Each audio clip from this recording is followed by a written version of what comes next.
When we read the Bible, we think it's an old book, describing things that happened unnumbered years ago. As I tell you, it's contemporary. We read about the flood, and we think, well, certainly that happened unnumbered. If it ever did happen, it happened unnumbered years ago. Well, this morning, as is my custom, I turned on the channel KFAC, that is a radio station. It plays through the day and night, 24 hours a day. Only lovely classical music, so you can read to that music. Only a few interruptions. On the hour, you get a 5-minute bulletin and weather report. But between 9 and 10, it's always a lovely piano recital, as it were. The great masterpieces played by great artists. And so I can sit down with my Bible and read as I listen to the music. And the one interruption that came today was an ad from the Herald Examiner. And they were advertising this paper as the one paper in our city that gives the facts, only facts, not embellished. No frills, just plain facts, all facts. That's why we should buy that paper, because it's simply filled with facts. Well, facts have overflowed the world like the flood.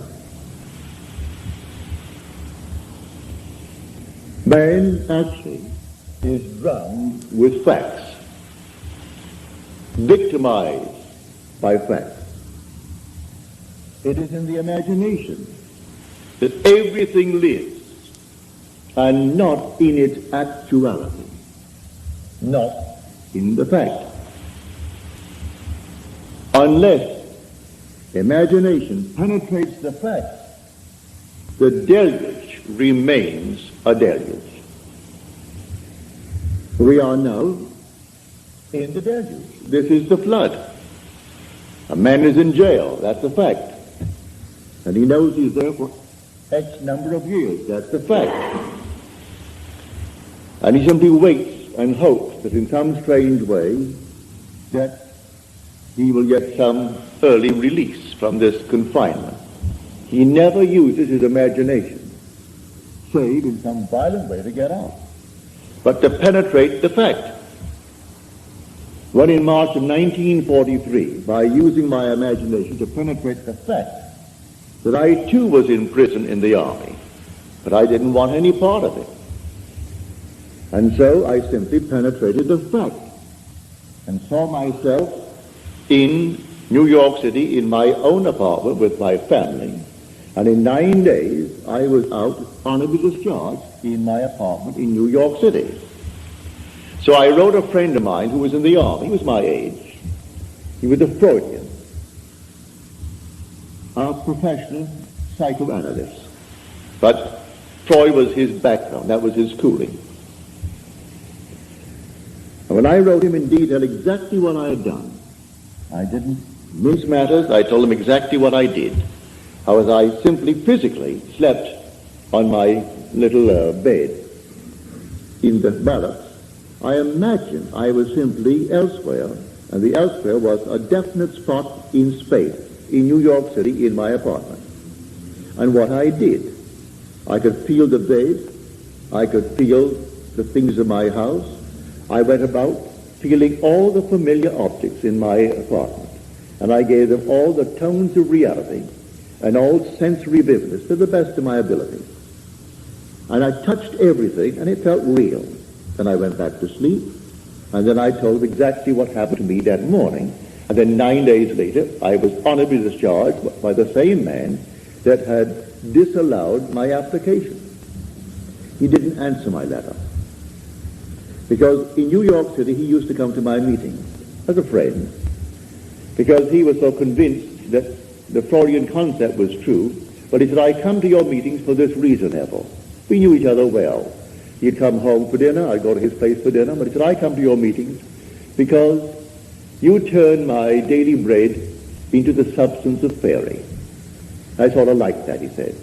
But when I listen to you, I hold the chair And I put my feet right firmly on the ground to feel the reality and the profundity of things. You aren't going to take me away with you. You're going to leave me right here where things are solidly real, so I feel the place under my foot, and I feel the thing next to my hand, and I hold on tightly as you weave your story concerning moving off in one's imagination. So he would not penetrate the facts. So when did he get out? When the other millions got out. So he remained with his facts for the next 3 years. I got out in March of 43. He came home to New York City in 46, demobilized as the other millions and millions of boys were.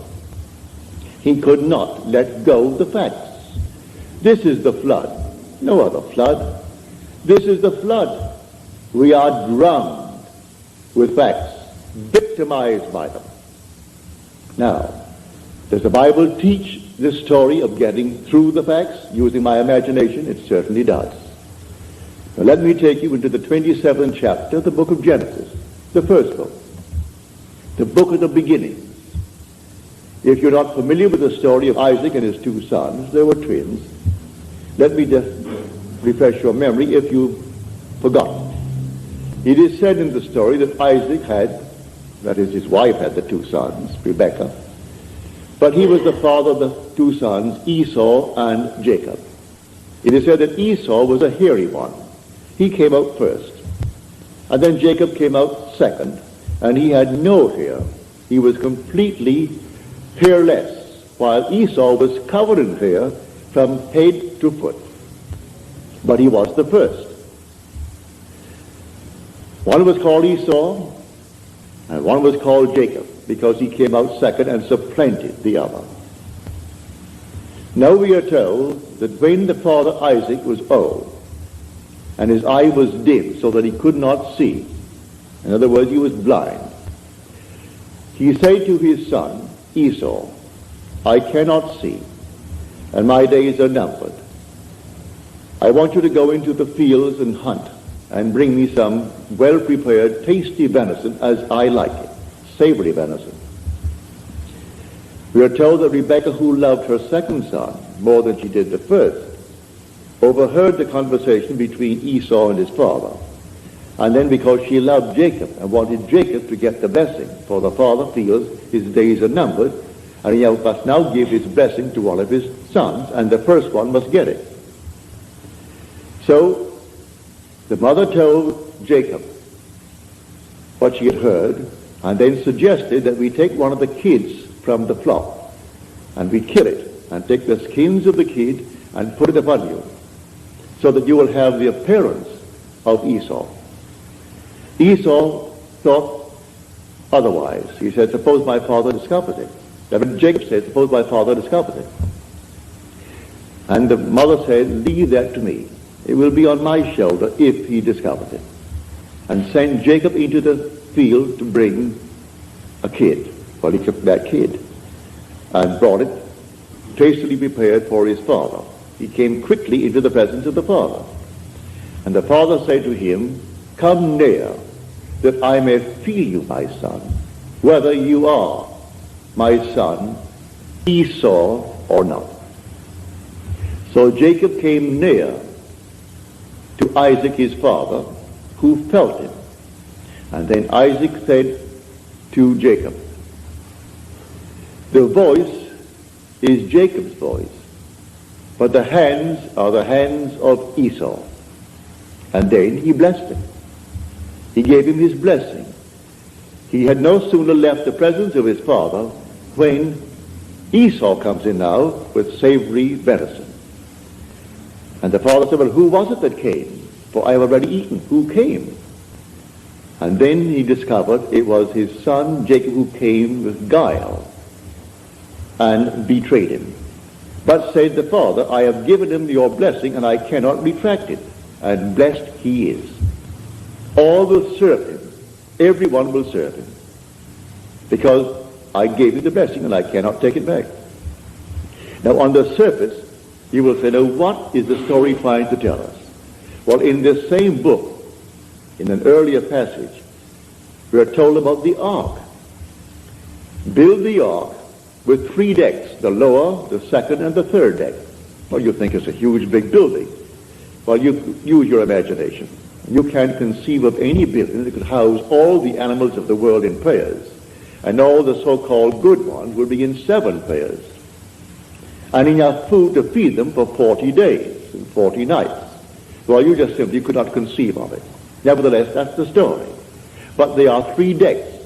The obvious thing is the facts of life. Then there's psychological interpretation of these so-called stories, and then the spiritual consummation of the story. So you have the lower deck, the second deck, and then the third deck. So here is a perfect example of the second deck. This room now is a fact. We're all in the room. It's a fact. But suppose I don't want to be here. Suppose it becomes a prison to me. Can I get out of it if I know to penetrate the fact? If I know that I am the ark, that all things exist in the human imagination, and the human imagination and God are one. They are one, not two. I can, in my imagination, penetrate any wall. I can now, without batting an eye, in the twinkle of an eye, I can stand on the street and see this thing without a man standing before it. No problem whatsoever to assume I'm on the street and looking from the street to this platform. But you may say, well, what would that do? Well, let me do it and feel the reality, feel that solidity of the street under my foot, and see this building from the street rather than looking to the street from here. If I do it and give it solidity, give it reality, I'll be compelled to go there. This is what Scripture teaches. That is my blessing. I can penetrate a fact. And penetrating a fact, I can stand wherever I want to stand in this world.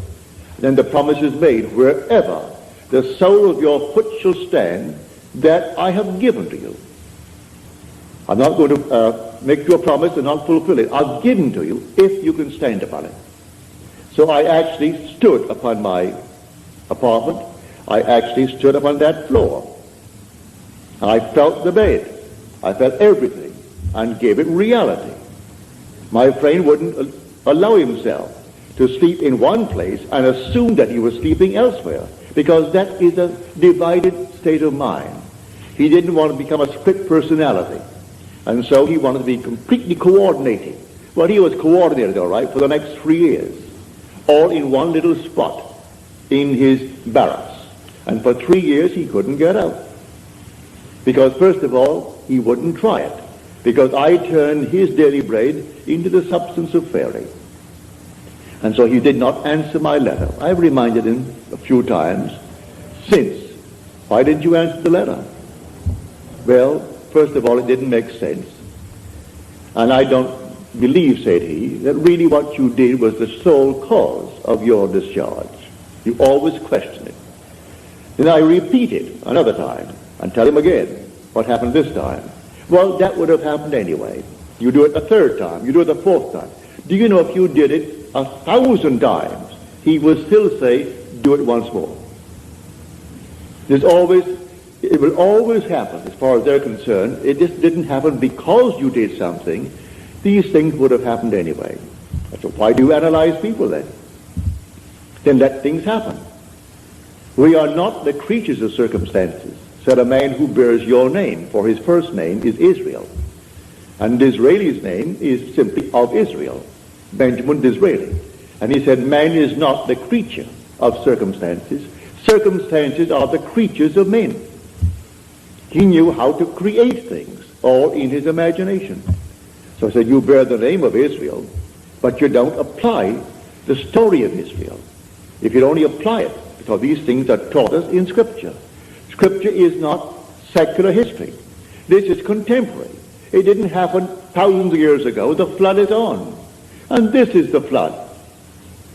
The whole vast world is inundated with facts, like this prominent paper. It's the evening paper, the Examiner. And they're proud of the fact they only print facts. They don't embellish it. No frills, only the facts. Therefore, buy the facts. Well, I can buy the facts. And they go all over the world to find frightening facts. I'm not denying that he didn't kill her. I'm not denying that he did not receive a sentence of X number of years. But when people ask anything of me, I'm not concerned about why it happened. What do you want? And I will simply apply my imagination lovingly on behalf of that request. I don't care what brought you to that state. I am here to simply get you out of the state. What do you want? All through the Bible, what do you want? He didn't condemn anyone. The woman taken in adultery, he didn't condemn. What do you want? Go and sin no more. He didn't call the act of adultery a sin. If she called it, or they called it a sin, all right, call it a sin. Therefore, don't repeat it if you call it a sin. But sin is simply knowing what to do and not doing it. That's sinning. So if I discover what to do, to penetrate a fact, to go beyond the fact, and create a condition for myself, and dwell in it, and think from it, instead of thinking of it. For the great fallacy of the world is perpetual construction, deferred occupancy. Create and create in my mind's eye all kinds of lovely things I would like to realize, but I never occupy them. I do not penetrate the state and go right into it and give it cubic reality. But I know, and you know, and it's not difficult to understand why. The sense of touch is something we believe in more profoundly than we do in, say, the sense of sight, or the sense of hearing, or the sense of smell. I stumbled upon this one day in a dream. In my dream, I came upon this huge big pillar, a pile driven into the ocean. And the bridge that it formerly supported was gone now. Only the piles remained. And I knew I was dreaming. And I figured to myself, if I held that pile and I could touch it, and if it seemed to me solidly real, what I'm going to do, I'm going to hold on to that pile.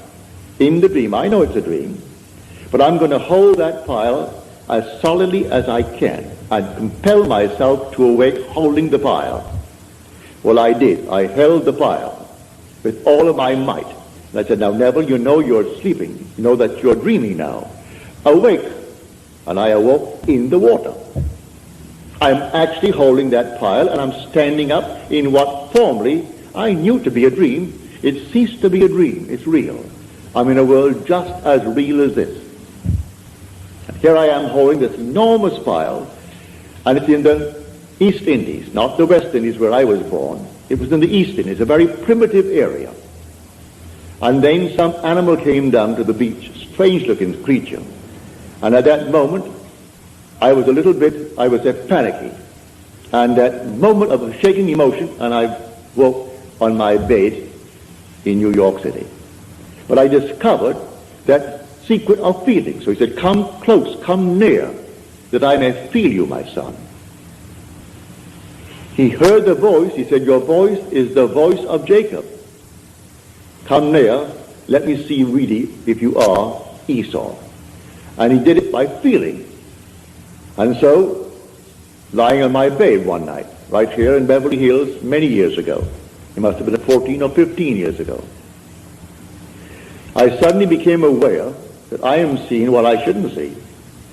I am looking into the most marvelous interior of a plush hotel. It seemed that way to me.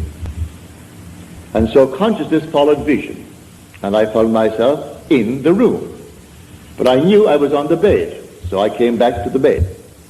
I'm still seeing the interior of this room, and I went back into that room. I came back again. I must have done it 12 or 20 times. It was fun, going into the room, and the room was just like this, real. Then I came back to the bed. Now, I said, I am now going to explore. Regardless of consequences, I am going to explore. And so I went into the room. It seemed like a room 30 by 20 from the bed. When I entered it with the decision to explore, the room closed upon me and became a third of itself. Say it became 10 by 7. And I found it was a dressing room for a huge big suite, beautifully done, but it wasn't yet occupied. It was there to be occupied, but the room at the moment, that is the suite, was not occupied. And I thought, well, now I'll go through the door. I didn't go through like some gossamer. I opened the door with my hand and I walked right through that door. I was solidly real to myself. Then I walked down the corridor. And the corridor that I walked down was intersected by the main corridor. And all the lights were on. And two ladies were coming down that corridor, the main one. But I knew this thing began as a dream. So I knew, well, all aims run true to origins. Therefore, if the origin is the dream, this is the dream. So I said to the ladies, ladies, this is the dream. This whole vast world is a dream. And then they were afraid of me. Who wouldn't be afraid if a man suddenly appears on a place in your, I would say, walking, and tells you this whole vast world is a dream? You would think he's nuts, he's insane. And so they thought I was insane, and they got just as far as they could from me, and walked right next to the wall, duck style, one behind the other, and looking at me very suspiciously. Then I saw this object hanging from space, and it reminded me of a similar object I had seen in a friend's home in North Hollywood. So I said to them, look, see this? And I held it, and to my surprise, it isn't gossamer. This is not an after image. This is not a memory image. This is real. The thing is solid. Well, I held it, and by this time they were way down. They took one great look as they looked back at me, and they darted into the main room. And here I am standing alone, holding on to this thing. I said to myself, Neville, you know this is a dream. The origin is a dream. The end is a dream. Come on, wake up. I closed my eyes to the obvious, and I held this thing here, and I couldn't. I opened my eyes again. I'm still standing there. But how am I going to get back to my room in Beverly Hills? I didn't know what. There was no place I could go to take me back there. But I remembered, feeling is the secret. I'm holding this here now, and it's real. It's solid. I'm solid. They saw me. They heard my voice. And I walked on, and every step was solidly real as walking on here now. So I imagined that my head was on a pillow. And when I could feel a pillow under my head while I'm standing, I suddenly felt myself in a horizontal position. And my head is on a pillow. And then, all of a sudden, I could feel that pillow. But I was cataleptic. I couldn't open my eyes. I couldn't move a hand. Couldn't move a finger. And here I am, a living being in a dead body. So I said to myself, well, they'll find the body tomorrow morning, and they've got to cut it up because I'm insured for a little bit. And to prove that nobody took my life, they have to cut it up to find out why he died. Always have to ask that question. And they'll give it a name. If they can't find it, they're going to give it a name anyway. So here I am, couldn't open my eyes, couldn't move my hand. In about 15, 20 seconds, which seemed much longer than that, my little finger, I could move it. And then I could move my hand a bit. Still couldn't open my eyes. And we were sleeping in a double bed. So I pushed my hand out, my left hand, and I could feel the warmth of my wife's body. Pardon me. At that, I knew I was back on my bed. In another 15 or 20 seconds, I could, with great effort, open the lids of my eyes, and here came all the familiar objects on the walls, on the bureau, and everything returned to consciousness. Now, I stepped into a world just as real as this. I am telling you, there are worlds within worlds within worlds, and they're all here right now. Just like turning on a radio.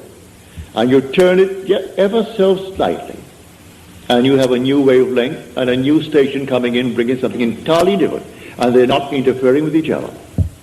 And these worlds are all here now, and there are people, just as we are peopling this world, and they're just as real as this world. It's terrestrial. And it doesn't, you don't walk for it. I was on the bed. I seemed to walk into it. I would say, 10 feet away? But the same area permeated the bed, and the bed did not obstruct it. And that world into which I stepped did not obstruct the house that I lived in Beverly Hills. It's all here, the whole vast world. Worlds within worlds within worlds. So I tell you, facts or the flood. That's the deluge. There was no other kind of flood. We are actually inundated with the facts of life. And these facts, we change them every day. Today, this is the cause of so-and-so. Tomorrow, that's not so. It's another cause you found. And then the next day, another cause. But while we haven't found the next cause, we believe that to be the fact. And we worship the facts. So I tell you, all things are in the human imagination. Man is all imagination. And God is man. And exists in us, and we in him. The eternal body of man is the imagination. And that is God himself. There is no other God. It's all your own wonderful human imagination. And the one thing the whole vast world aches for is the awakening of the imagination. And when it comes with the birth of the promised child, which sets a man free from the horrors of this world we call the world of nature. For nature is simply that principle on which depends the sameness of forms in transmitted life. And so the thing goes over and over.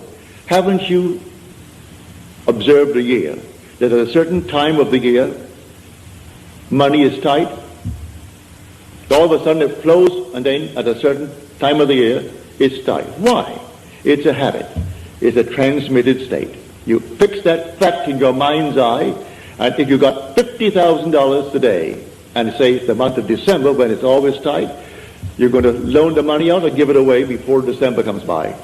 So when it comes by, you're going to be tight again.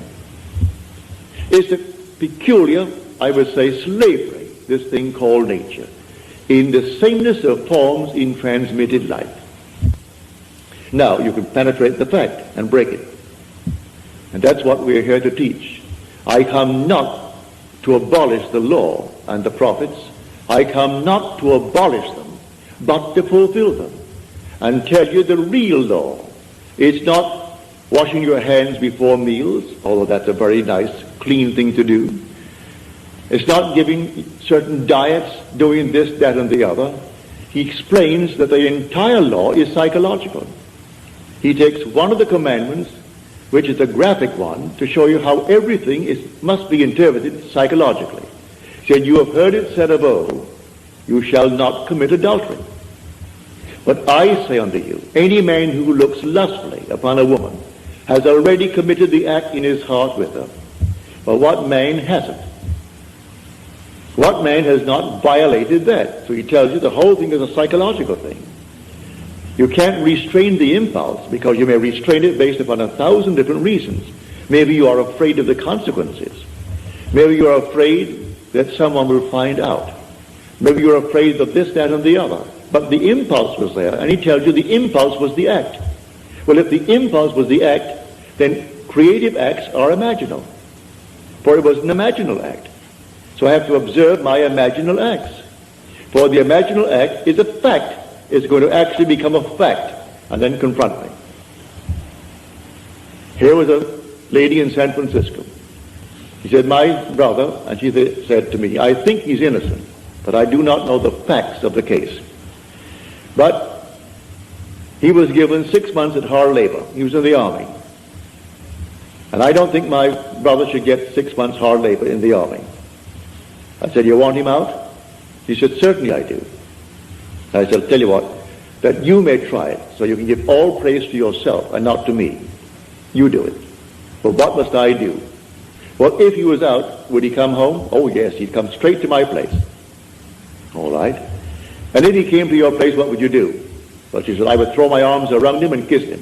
Feel him. I said, all right, do that. When you go home tonight, sit where you would normally sit, and just imagine that your brother is there, and that you have thrown your arms around him, and you're holding him and hugging him and kissing him. The next Sunday morning, in my meeting in San Francisco, that woman could rise and tell this story. She said, I went home, and I imagine I heard the doorbell ring, and the doorbell is downstairs. I have to run down one flight of stairs to answer that door.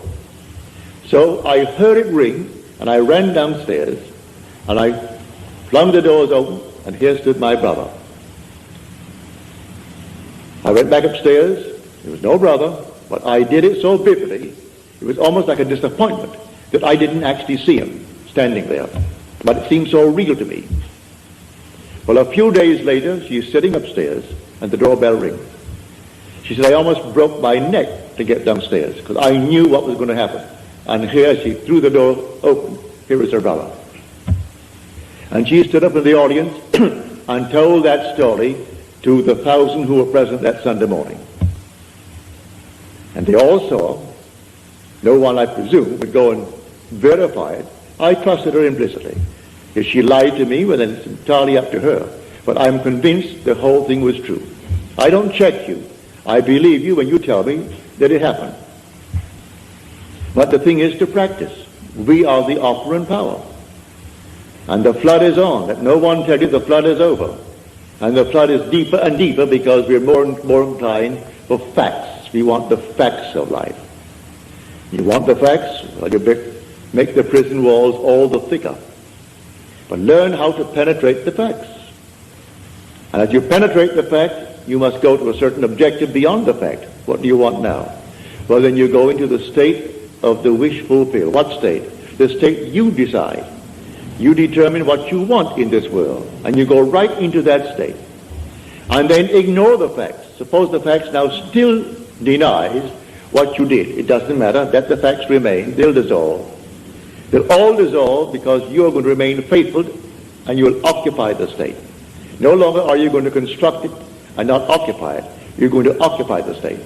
And as you occupy the state, it's going to work.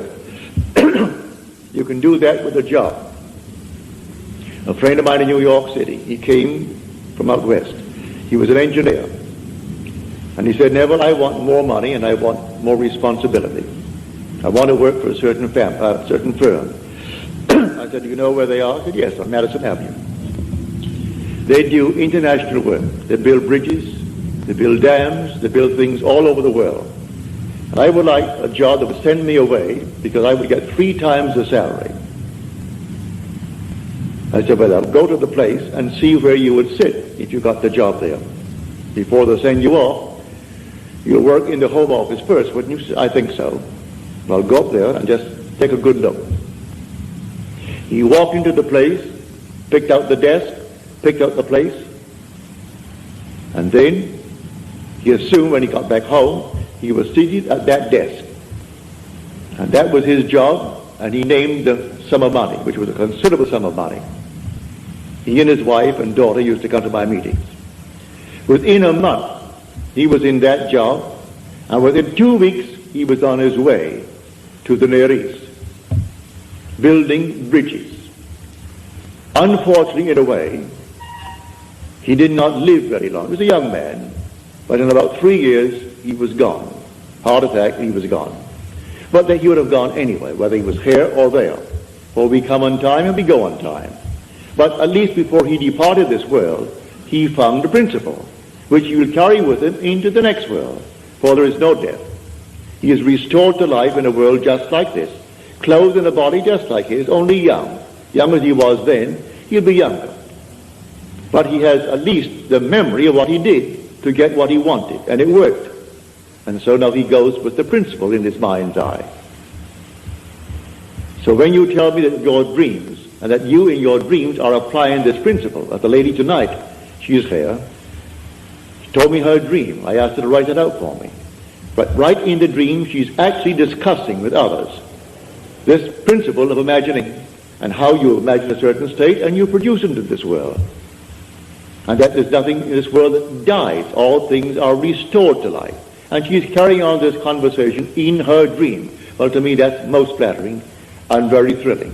When you can carry it beyond into what the world will tell you is a state where you're not in control of vision, that you are simply the slave of vision rather than its master.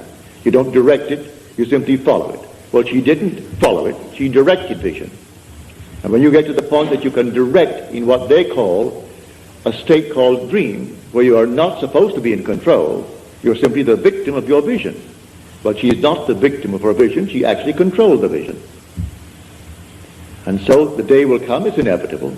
We all take off the garment. But I tell you that you're going to find yourself completely restored, instantly.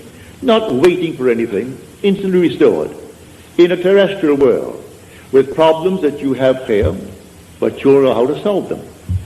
You will solve the problems because you know the principle. So the flood is on. The whole Bible from beginning to end is contemporary.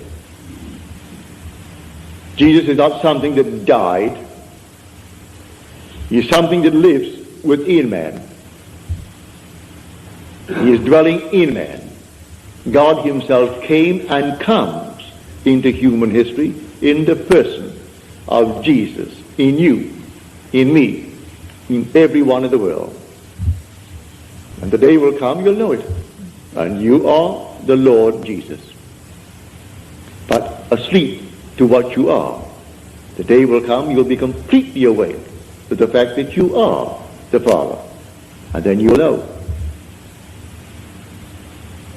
I've been asked, why do you express it all the time? It's important, it's so important about the Father.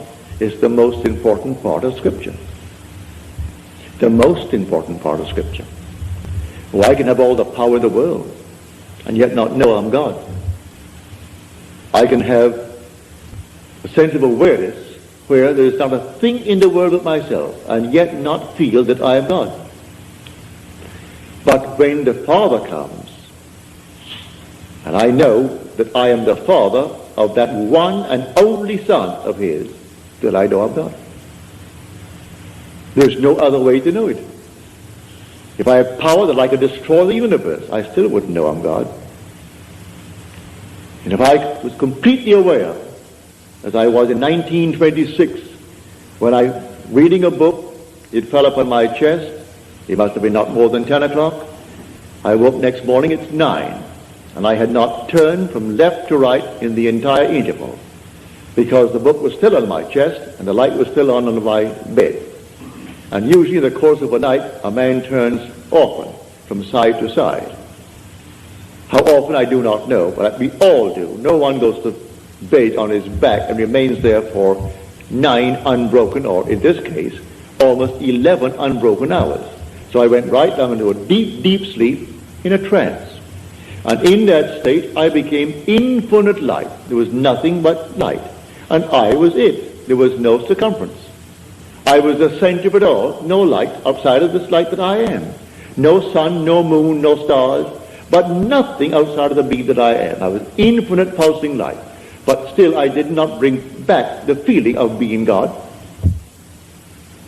That evaded me. But when you see his Son, and that Son calls you Father, and you know, well then there is no doubts in your mind as to who you are. So I say it's the most important part of Scripture. And yet it's the one thing that people will question me on. Why do you emphasize it? Why do you repeat it over and over? Because the one thing in the world that you will one day experience which will convince you that you are God. Nothing in the world will convince you outside of that. But in the meanwhile, we can penetrate the facts. The man imprisoned need not be behind bars. We are imprisoned by the things that we do. All right, we can break them. Break anything in this world. A man can be imprisoned by gluttony. He can break it if he knows what he wants. Maybe he doesn't really want to give it up. If he wants to give it up, let him create within his mind's eye a scene, a simple scene that if he had given it up, a friend or some relative would know. And he doesn't brag about it. They simply know. And it's a normal discussion that he has no longing for it anymore. He has no desire for it. Didn't take any drugs for it. Didn't do anything to beat it. It just simply, it wasn't there. Like certain taste that we have in this world, all of a sudden, you've had it, you've saturated yourself with it, and you don't want it anymore. All things are required. Today I like, for instance, a thing called an oyster. Love them, especially those lovely Eastern oysters. But the first time I had an oyster, I thought I'd die. I was a small boy, I must have been about 9 or 10. And I went down to It was then called the Virgin Islands, owned by Denmark. They're now our islands, St. Thomas, St. John, and St. Croix. And my mother said to me, now, Neville, you know, you're going to a strange place and they speak Danska. You don't understand the language, but you'll get by. But you're going to a boarding house, and there'll be maybe 20 or 25 boarding. You'll all sit at one big table together. Now, you're a boy, and you do not know their habits, so watch what the lady does. And whatever she does, you do it. And I sat down at the table, and then here was this plate of oysters. I'd never seen an oyster in my life before. And then all the little things before it. But I saw this lady take a little fork from the side, so I picked up my fork. And then she took little horseradish, she took something else, then she took a little Tabasco, did all these things to it. Then she stuck it into this oyster and dipped it into all that she had done. She closed her eyes and she ate as though you had honey in your mouth. I expected the same thing, so I did the same thing. And when I got that thing in my mouth, Lord, it wouldn't go down. I couldn't bring it up. I'm not supposed to bring it up. Mother told me that. And so it's now. But the funny part about it, I not only had that one, I looked up to find there were 5 others. And they had to go down. Well, that was my introduction to oysters. But now today I love them. I acquired the taste of oysters. The first time I had a drink, well, I can't tell anyone that it was something like honey to me. But I acquired the taste, and today I thoroughly enjoy a drink. I try not to go beyond a certain point, because I want to keep my faculty alive. But I enjoy a drink. I've tried and tried and tried to acquire a taste for smoking, and I can't. Therefore, I gave that up when I tried it for about 6 months. I couldn't do it. I was then only 21 or 22, and I couldn't seem to enjoy a cigarette or a cigar or anything. It made me sick. So I gave it up. Never acquired it. But all the other things we have acquired. We don't come into the world with these tastes. You acquire these tastes. You can acquire the taste of living in comfort. You can acquire the taste of living as a gentleman, as a lady. Acquire the taste. You want to actually live like a lady, live like a gentleman, with no pressure to pay the rent, no pressure to do these things. All right. Assume that you are that lady, you are that gentleman. Penetrate the facts. The facts tell you that you are not. You don't have it. Penetrate the facts and live in the state as though you had it. And may I tell you from experience, you will have it. You will actually have it. Don't ask me how. The ways and means are contained within the state that you enter. So you enter a state, and it contains all that is necessary to externalize that state. So pick out your state, a lovely state, and go right into that state and dwell in it. I call that occupying the state and thinking from it instead of thinking of it. Just as you now think from your present state with all the facts around you to anchor you into it, get into another state, all in your imagination, and the facts will appear to anchor you into that state. And the day you tire of it, you can get out of it and go into another state. You know, when you move into a new home or move into a new city, you have to actually adjust yourself to it. Well, you are the pilgrim passing through unnumbered states. The states remain, but you, the pilgrim, pass through them, like a traveler passing through a city. The city remains, but you, the traveler, pass through it. So you go right into another city. You don't rub out the state. Poverty remains a state, when a man who was once poor moves out of it. So he moves out of poverty into the state of affluence. But he doesn't destroy the state of poverty. Anyone can fall into it. So Blake said, I do not consider the just or the unjust to be in a supreme state, but only to be in these states of sleep, which the soul may fall into in its deadly dreams of good and evil.